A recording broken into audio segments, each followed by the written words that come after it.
Tawag dito, Belgian Mouse. ano, basta, yung pang K9.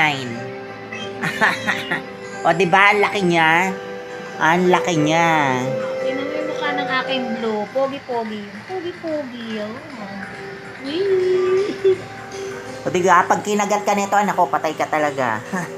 Talagang kagat kung kagat. Kaya magpahanda ka na naman panturok mo. Ang mahal pa naman ng panturok sa mga kagat-kagat na to. Kaya, isa pa. Ito naman si Abby. Ito si Abby at saka ito. Ito at saka ito, magjowa. Kaso ito si Abby, ano na to? Ano na to, ayaw niya na magjowa kasi nga, ayaw niya. Galit siya sa mga boys. Kasi ito, gusto niya jowain niya to, neto. So, wala na kayong magagawa. Ganyan talaga, ayaw niya nga eh. Kasi,